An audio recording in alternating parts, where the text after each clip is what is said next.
Hello everyone, welcome back to your channel your library. आपके channel your library में आपका हार्दिक स्वागत है। आज हम डिस्कस करेंगे chapter 1 nature and significance of management के कोऑर्डिनेशन के बारे में। इससे पहले भी हम थोड़ा बहुत डिस्कस कर चुके हैं एसेंस ऑफ कोऑर्डिनेशन के बारे में। आज हम डिस्कस करेंगे कोऑर्डिनेशन के नेचर और इम्पोर्टेंस के बारे में। इससे पहले भी मैंने इस चैप्टर से रिलेटेड कुछ वीडियो ऑलरेडी अपलोड कर चुकी हूँ। अगर आपने वो नहीं देखी है तो प्लीज़ जल्दी से जाइए, उन्हें देखिए, लाइक, शेयर, सब्सक्राइब और कमेंट कीजिए। चलिए आज का टॉपिक शुरू करते हैं।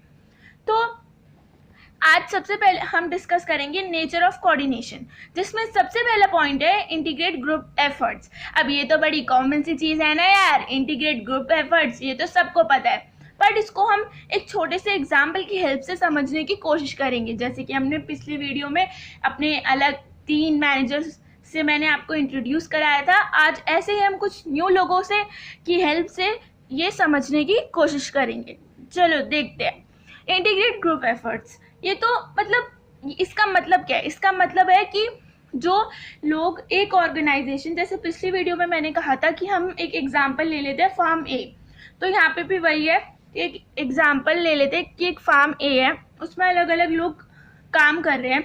जैसे कि ये ग्रुप ऑफ पीपल एक ऑर्गेनाइजेशन में काम कर रहे हैं। मान लेते हैं कि ये बिहार से है, ये राजस्थान से है, ये नॉर्थ इंडियन है, ये साउथ इंडियन है, या फिर ये पंजाबी है, और ऐसे बहुत सारे लोग अलग अलग स्टेट से आए हैं या फिर और दूसरी कंट्री से आए हैं। अगर अलग अलग जगह से हैं तो अब सबके सोचने का और सबके बोलने का तरीका, काम करने का तरीका सब कुछ बहुत अलग होगा। तो सब अपने तरीके से काम करेंगे, उनको लगेगा जो हम बोल रहे हैं वो ठीक है। तो इसलिए कोऑर्डिनेशन इसलिए भी ज़रूरी है। जब एक ऑर्गेनाइजेशन में 1-2 नहीं, बहुत सारे लोग 50, 100, 200, हज़ारों लोग काम करते हैं, सबको लेके चलना एक कॉमन गोल की तरफ, इसलिए कोऑर्डिनेशन ज़रूरी है, ताकि ये सब एक साथ इस गोल के लिए एक साथ इकट्ठे बढ़े, इनमें कोई लड़ाई झगड़ा ना हो। तो ये था इंटीग्रेट ग्रुप एफर्ट्स जो हमने अभी डिस्कस किया, सबको साथ लेके चलना अपने गोल की तरफ। उसके बाद है unity of efforts. Unity of efforts ऊपर वाले पॉइंट में जैसे हमने डिस्कस किया कि अलग अलग लोग हैं, अलग अलग ऑर्गेनाइजेशन से आए हैं, तो सबका काम करने का तरीका, सोचने का, बोलने का तरीका अलग है, तो सब अलग अलग तरीके से काम करते हैं। तो मैनेजर को कोऑर्डिनेशन का ध्यान रखना इसलिए भी ज़रूरी है ताकि सब लोग काम कर रहे हैं। अब ये भी काम कर रहे हैं, ये भी सब अपने 100% एफर्ट दे रहे हैं, पर हमारा गोल अचीव ही नहीं हो पा रहा। तो उसकी कोई ना कोई वजह तो है ना, क्योंकि सब एफर्ट्स तो कर रहे हैं पर अलग अलग डायरेक्शन में एफर्ट्स कर रहे हैं। इस डायरेक्शन की तरफ, एक कॉमन गोल की तरफ कोई एफर्ट्स नहीं कर रहा। इसलिए कोऑर्डिनेशन ज़रूरी है ताकि जो लोग काम कर रहे हैं वो स्मार्ट वर्क करें और एक साथ गोल की तरफ बढ़े। तो ये था हमारा next point, unity of efforts. उसके बाद है कॉन्टिन्यूस प्रोसेस। कॉन्टिन्यूस प्रोसेस मतलब ये तो बहुत कॉमन सी चीज़ है कि अगर कोई भी ऑर्गेनाइजेशन है, कोऑर्डिनेशन नहीं है, और अगर एक बार कोऑर्डिनेशन है, दूसरी बार कोऑर्डिनेशन नहीं है, तो पहली बार गोल अचीव हो गया, सेकंड टाइम गोल अचीव नहीं होगा। मतलब एक बार अपने गोल अचीव कर लिया, फिर अब ये तो है नहीं कि एक बार हमने कंपनी खोली, जो चाहते थे वो हो गया, फिर बंद कर देंगे। नहीं, वो कंपनी तो पता नहीं कितने ईयर्स तक चलेगी, तो हर बार न्यू गोल होता है। तो ये कॉन्टिन्यूस है, हर बार कोऑर्डिनेशन ज़रूरी है ताकि सब इकट्ठे काम करें और हमारा गोल अचीव हो सके हर बार। तो ये थे कुछ नेचर ऑफ कोऑर्डिनेशन के 3 पॉइंट्स। सबसे पहला था इंटीग्रेट ग्रुप एफर्ट्स, सब लोग अलग तरीके से काम करते हैं, इकट्ठे लेके चलना। यूनिटी ऑफ एफर्ट्स, सब काम कर रहे हैं पर एक डायरेक्शन में काम करें। कॉन्टिन्यूस प्रोसेस, और कॉन्टिन्यूसली ये चलता रहता है। इसके बाद इसके नेक्स्ट 3 पॉइंट है परवेसिव फंक्शन। जो फोर्थ नेचर है कोऑर्डिनेशन का, वो है परवेसिव फंक्शन। परवेसिव तो हम इस चैप्टर में कई बार कई जगह सुन चुके हैं ना। मतलब परवेसिव मतलब क्या होता है? परवेसिव मतलब जो चीज़ सिर्फ एक जगह रिस्ट्रिक्टेड नहीं है, वो हर जगह ज़रूरी है। जैसे कि चाहे वो स्कूल हो या फिर कोई बिजनेस हो, हॉस्पिटल, क्लब या फिर हाउस या फिर कॉलेज, कोई भी जगह, प्रॉफिटेबल, नॉन प्रॉफिटेबल, हर चीज़ में कोऑर्डिनेशन ज़रूरी है। अपने घर में ही देख लो ना, अगर अपने घर के मेंबर्स के बीच में कोऑर्डिनेशन नहीं होगा तो हर बार लड़ाई होती रहेगी, आप शांति से रह ही नहीं पाओगे। तो कोऑर्डिनेशन बहुत ज़रूरी है। उसके बाद नेक्स्ट नेचर है कोऑर्डिनेशन का, responsibility of all the manager. अब जैसे कि पिछले वीडियो में हम तीन मैनेजर से मिले थे। कौन कौन थे वो तीन मैनेजर? ढोलू, पपलू और गोलू। तो ढोलू, पपलू और गोलू तीन मैनेजर है हमारे ऑर्गेनाइजेशन में, अलग अलग लेवल पे हैं तीनों, और तीनों अच्छे से एक दूसरे के साथ कोऑर्डिनेशन बना के अपना काम करते ताकि जो उनकी फार्म ए है वो अच्छे से 100% उसका गोल अचीव हो सके। अब अगर ये तीनों एक दूसरे की बात नहीं मानेंगे, अपने हिसाब से काम करेंगे और कोऑर्डिनेशन अपने जो लेवल पे कोऑर्डिनेशन का ध्यान नहीं रखेंगे तो क्या ऑर्गेनाइजेशन चल पाएगा? नहीं चल पाएगा। जैसे कि टॉप लेवल पूरे ऑर्गेनाइजेशन की एक्टिविटीज़ ये देखता है, उसके बाद मिडिल लेवल अपने अपने डिपार्टमेंट्स की एक्टिविटीज़ ये देखता है। अगर उन डिपार्टमेंट्स के बीच में कोऑर्डिनेशन नहीं होगा तो नहीं चल पाएगा। लो लेवल वर्कर्स के बीच में कोऑर्डिनेशन लोअर लेवल देखता है। तो कोऑर्डिनेशन तीनों मैनेजर की रिस्पॉन्सिबिलिटी है, अपने अपने लेवल पे वो तीनों परफॉर्म करते हैं। इसके बाद है नेक्स्ट डेलिब्रेट फंक्शन।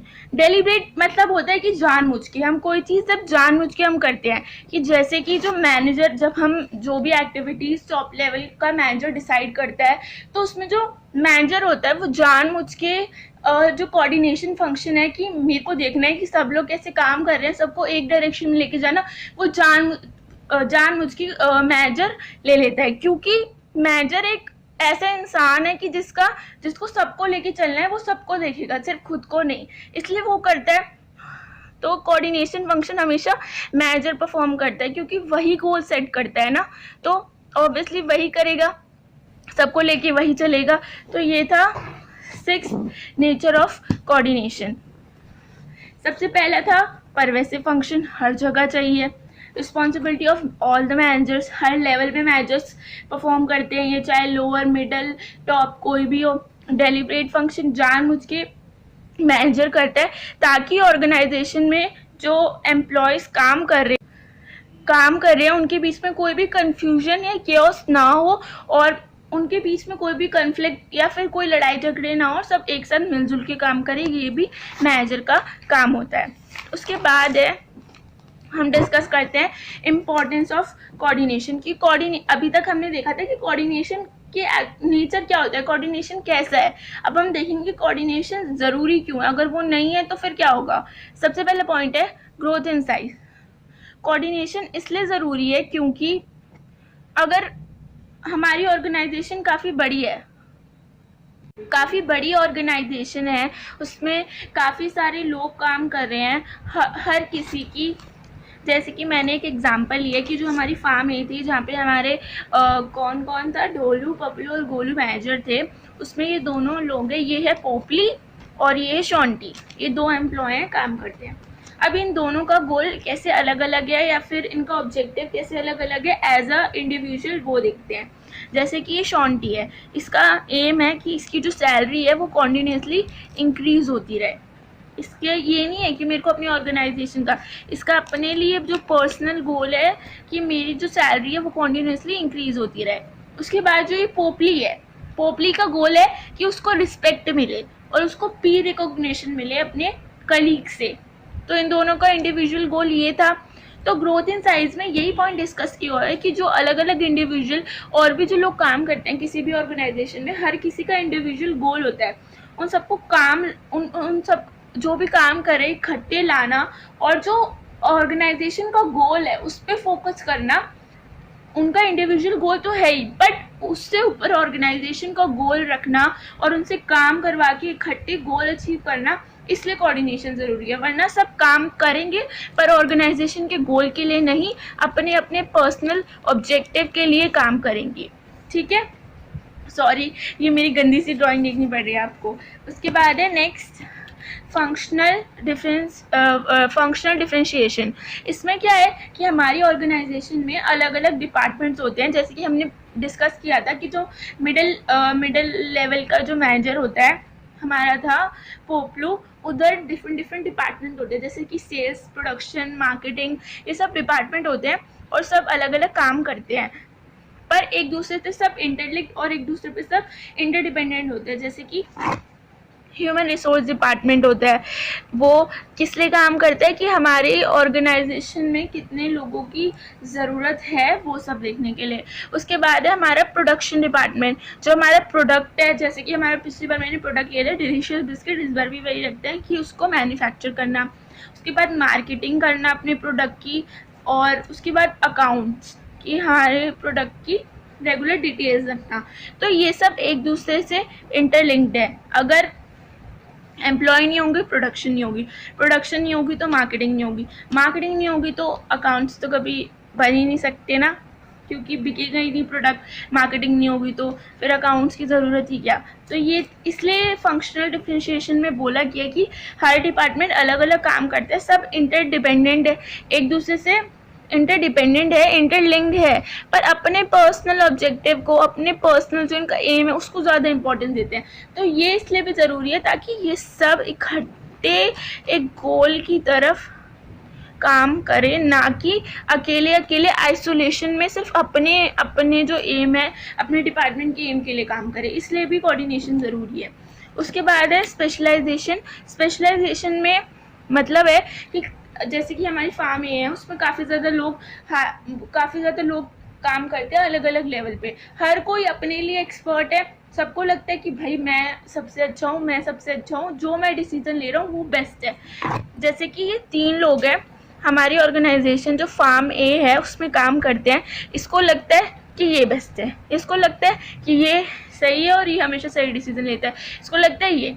तो सबको लगता है कि हम सही डिसीजन ले रहे हैं, सामने वाला गलत ले रहा है, तो ऐसे तो कभी भी कोई ऑर्गेनाइजेशन चल ही नहीं पाएंगी, सब लड़ते रहेंगे, तू गलत तू सही, तू गलत तू सही।